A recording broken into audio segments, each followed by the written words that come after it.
No, this is not clickbait, okay? This is actually legit. I did actually shoot my finger off. As you can see, I only have four, count them, 1, 2, 3, 4 fingers, okay? And yeah, so this is basically, if anybody has seen any of my videos before, you know, or anybody has like met me in person, I don't think any of y'all have really, but, or not many of y'all, maybe some.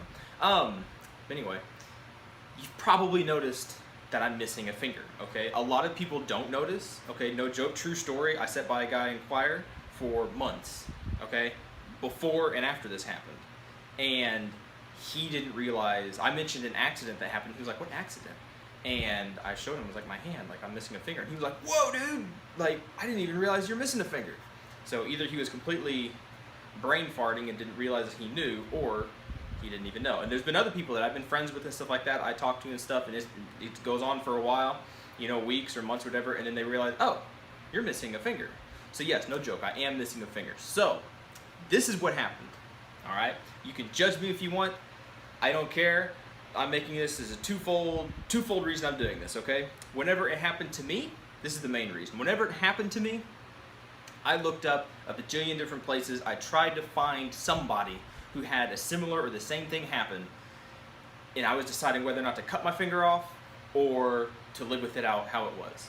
And I couldn't find anybody I found like one person that had a similar kind of thing happen, and they cut it off and they said they never regretted it. I talked to physical therapists and stuff like that, and they mentioned, of course, patient confidentiality. They can't give you names and stuff, but they mentioned there's people that have gone through the same thing. They just cut it off and we're done with it. And so that's why ultimately I did this. I cut it off. Why I'm making this video, I'm kind of jumping ahead of myself. Why I made this video is for anybody that ever has this issue, this problem, whatever, you need to figure out if you should or shouldn't cut your finger off. Okay? This is for you. And then also for my subscribers and people like that, I have said that I was gonna make a really cool video, and I'm sorry there's no big explosions and whatnot and stuff, but it does involve guns and it does involve blowing your finger off. So I thought y'all would deserve to know what happened to me. Okay. Whether you care or not, I don't know. Here we go. All right, so back in whatever it would be, January, it was a January time frame. I think it was 2014 through 2015, something like that. I was a cop, okay? And my wife was at a military school, and she came home for the weekend, and I was supposed to be working, and my boss called me, and he was like, hey, you have a class this week, or this coming week, and so you're gonna have too many hours, so we need you to flex out those hours and don't come into work today. I was already all duded up and ready to go to work, and I was like, this is awesome, maybe we'll go see a movie or something. So I take all my stuff off, I get all my civvy clothes on, similar to what this was. I had jeans, you can see my jeans, I had jeans and some kind of, I probably had a polo, because we were gonna go on a date, because my wife was home. And so we're getting ready to go, and I believe I stuck to this story and I'm gonna stick with it. I know I was headed from the garage to the bedroom to pick up my jacket. That's what I do know, okay? I remember a lot of this very, very vividly, and I don't think I have any kind of like superimposed images in my mind of what happened. So I very vividly remember walking through the living room, and in our living room is a little step up. You know, like some living rooms have like a step down, just like one step. Our living room is like that, and I'm walking through the living room, stepping up and going into the hallway to our bedroom. And let me pause, that's what was happening. What was going on with my gear is I was carrying a Glock 23 in a, I think it's Halo Strategic's Incog holster, okay?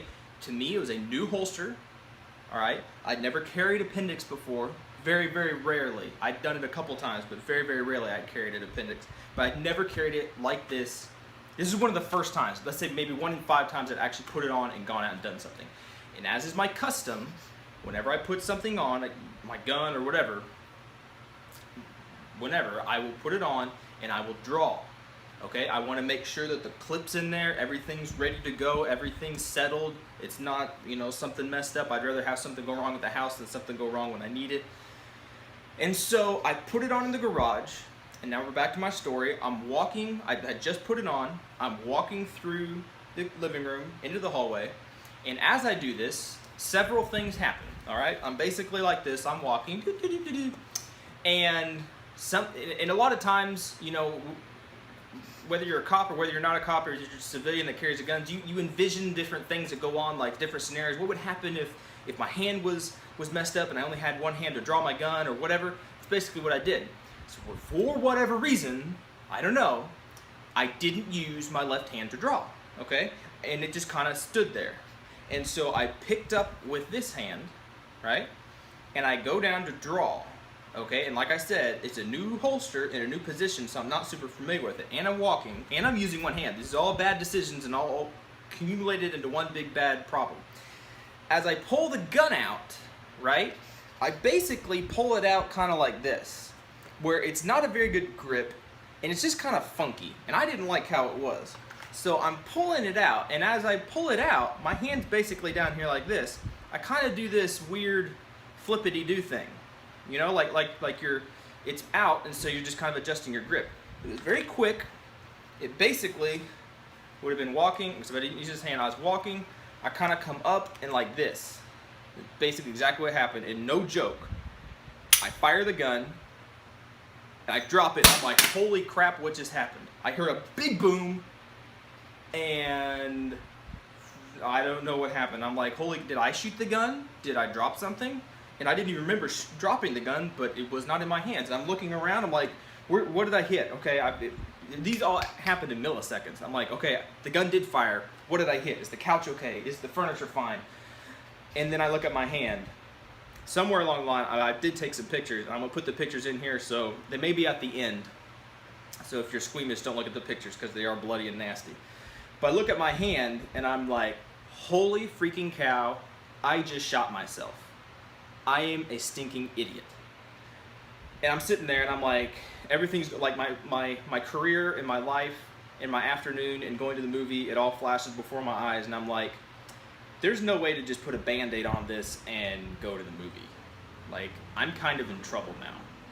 And thankfully, however you want to look at it, my mom was at the house. She was visiting from out of state, and my sister, and we had a newborn, semi-newborn, and thankfully, none of them were in the room with me. Okay, they were all in other parts of the house. So nobody besides me got hurt. That's a good thing. My mom and my wife were in the other room talking, and they were like, what the world happened? Are you okay? And so I basically, to avoid hysteria and all sorts of nonsense, I told them to stay in there. I probably yelled at them, I don't remember, but I told them to stay in there and throw me a rag. Like, I knew I needed a rag because by the time I realized my hand was black and it had blood all over it, it just started dripping blood. Okay, it wasn't like a gusher, but it was a lot of blood and it was dripping, and I couldn't just like stop it, whatever. So they threw me a rag, I wrapped it up. They had my phone for whatever reason. I don't remember why I didn't have my phone. They called the cops, ironically enough, because I was a cop, right? And I knew I worked for the sheriff's office. I live in the county. The sheriff's office is going to respond, and it's going to be my buddies coming for this. And I'm like, in hindsight, I should have wrapped it up, drove the like 2 miles to the hospital. I'm not going to die. I shot my finger. It's not life-threatening. I should have just gotten in the car and left, but I'm sure I was in some sort of shock or whatever, and I wasn't thinking straight. But I told them to call 911. They called 911, told them what's going on. I don't remember if they dialed 911 or if they dialed dispatch. I don't remember. But they told them what's going on, and as I'm standing there, looking at my hand, I can feel like all the blood in my extremities all going to my core. Like, we're taught that's what happens, and no joke, you can feel like that happen.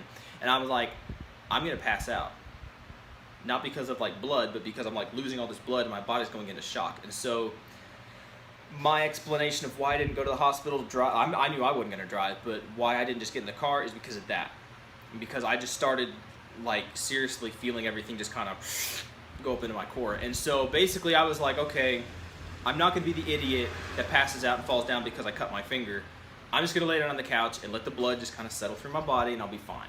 So I do that. I sit down on the couch, I'm holding it above my heart, and I'm just like, oh, this is so stupid. And just the whole time I'm thinking, this is so dumb. And about that time, that would have been when I took the picture that you'll see at the end. But about that time, I also realized it doesn't hurt. So if you're wondering, now this is the only time I've ever been shot, and it was point blank, self-inflicted, so I wasn't expecting it, and I would expect kind of the same. I've heard people get stabbed and they don't really realize it until they like feel the hot blood or whatever. Well, same kind of thing. I shot myself and it never really hurt. It's very, very, very strange. The doctor later told me that basically your body just shuts it off. It's too much pain, it's too much. Your body can't handle it right now. It just shuts off your nerves and you can't feel it. It was awesome for me because I never felt any pain. It was really weird. So basically I'm sitting there on the couch. Sure enough, my buddies show up and they're like, Downing, I can't believe it's you. Like, you stinking shot yourself. What an idiot. And I'm like, yeah, I know. And so that was the only time it kind of hurt. He had some, I can't remember the exact name of it, but some Israeli bandage thing. And he like grabbed my hand and wrapped it up real tight. And that kind of hurt a little bit. But he wrapped it up. They put me, did the whole big ordeal. I got in the ambulance and they drove around because they didn't know where they were. And finally they got to the hospital, got it taken care of. And basically, the cool thing the doctor said was with a gunshot point blank like that, it's very clean. Even though it's black and it has a lot of junk looking stuff all over it, it's very sterile because the blast burns off any impurities like on your skin and whatnot. So it's actually very clean. So I was kind of surprised after they put me through surgery, whatever kind of stuff, and sewed it up and was looking at it. Wasn't really a whole lot they did. They just kind of cleaned it up and sewed it up a little bit. So I'll put in some more pictures of like the healing process of how it healed up. It's really weird, and if you don't like graphic content, then don't look at this video because it is very graphic. It's very yeah, if you get sick of that kind of stuff, it's gonna make you sick. But anyway, so that's what happened to my hand. Well, I had it for a while, and basically it would have looked like this, okay? It would have just been a finger that the extension did not, the extender tendon was severed, and they couldn't fix that, okay? I also put in some, I'm gonna put in a lot of pictures. I already said that like 6 times, but I'm not redoing this video. But there'll be a lot of them of the X-rays and stuff, and you'll see on your joint, you basically have your knuckles, right? And you have 2 knuckles, and they kind of join like this. Well, on my finger that I shot, I literally blew out one of the knuckles. So I have a knuckle on my finger side, or my hand side, but the knuckle on my finger side was gone. So they couldn't really do a joint replacement because they have those, but they're for old people that they don't expect to live that long, and so it's not going to be heavily used, you know. And for me, it would be heavily used because I was like 20 something at the time. I would be heavily used, and they'd have to replace it, and then they're not going to replace it anymore because it wears out. They don't have good joint replacements like that. So that's why at first we just let it heal, and it would extend a little bit, and that was about it. But it got in the way. It was just funky. I'd be driving. I was about ready to go back to work, and I'd be driving, and it would catch on the steering wheel when I'm, you know, wheeling the wheel, and it was just a pain, and it was a mess, and I didn't like it at all. So basically, we decided the best thing to do, and this is where I was looking and trying to find research, you know, is it better to cut it off or leave it? Like, nobody wants to cut off a piece of their body.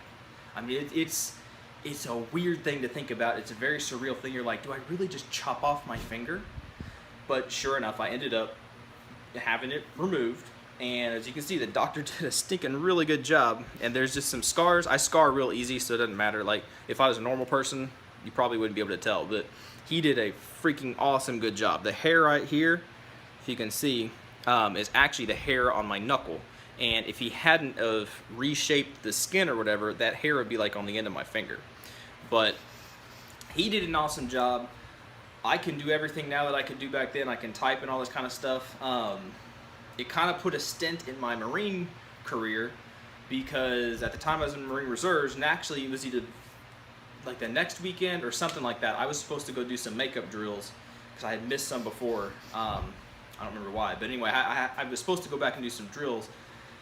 And basically from that time on, I've gone in one time for drill, and that was basically just to check in and stuff like that. But I can't do pull-ups, and that's why. That's why I couldn't go back to that side, because I don't know how well you'll be able to see it, but if I move my index finger, that's not there. You can see stuff still moving, okay?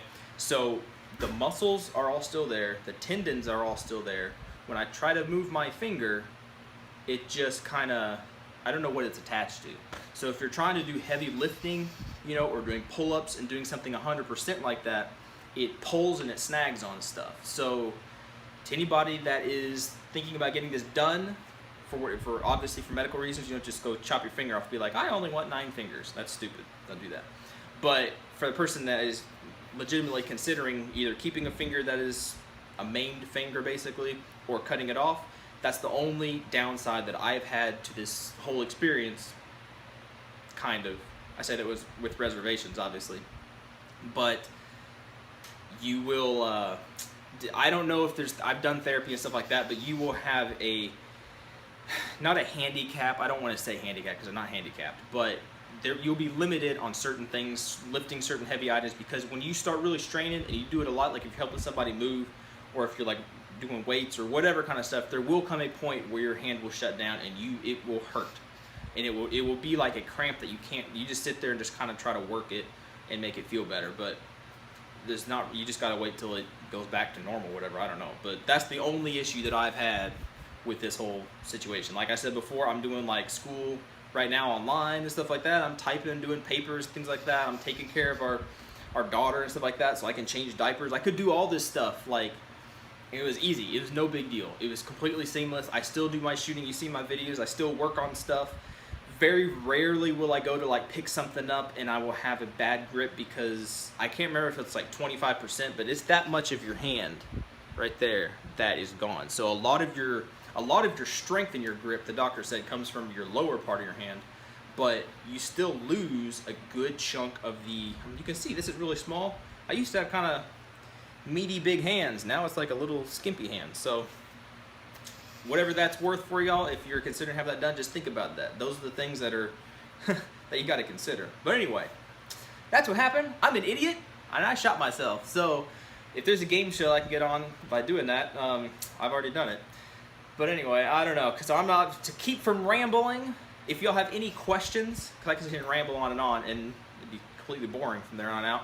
But if y'all have any questions about this, like what happened, like I just said what happened, but any specific kind of stuff, and anybody ever has a situation where they're looking to cut their finger off, ask questions, and you can ask me about that specific kind of thing. It's called, I'm going to forget it because I'm on camera, and I can't remember what it's called. It's called a ray resection.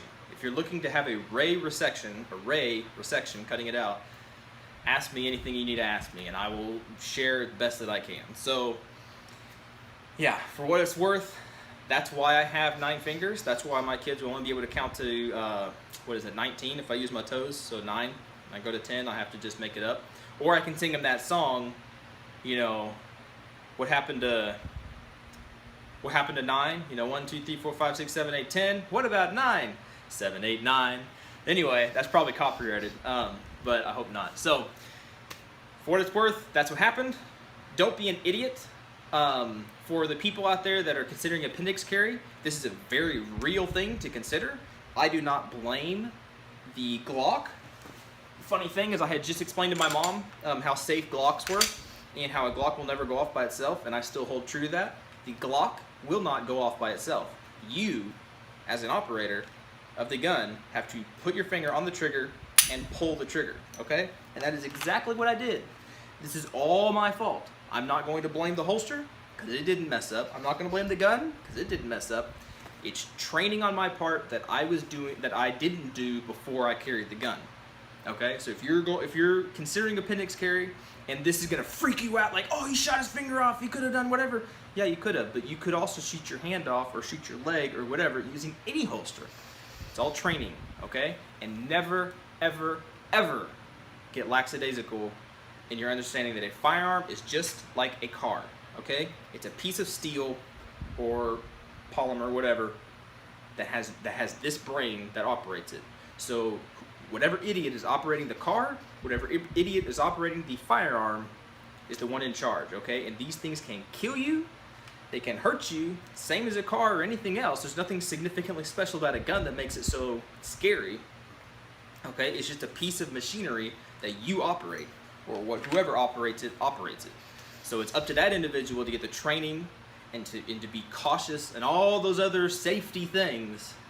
It's up to the operator of that item to be cognizant of that, okay? And the day that you lose focus of that, I truly believe that most gun accidents happen with people like me that have somewhat of a background in firearms, you know, we were comfortable with them, we live with them, we do all this stuff with them, and slowly little by little, we lose that not the respect, I guess, maybe the respect of the firearm of like it is a machine that either can malfunction, or if you don't operate it right, it will damage things. Okay? So anyway, that's just a caution of warning to gun enthusiasts out there. The gun is not going to hurt you. It is you, or whoever's operating the gun, that's going to make it hurt you. Okay? And that there are caveats to that. Yes, a firearm can malfunction, stuff like that. Whatever. You know what I'm trying to say. Okay? Read between the lines there. So there you go. That's why I only have 9 fingers. So with that, y'all be good, you be safe, and that's why I don't point with my left hand. See? Because that would be my finger. All right, y'all take care.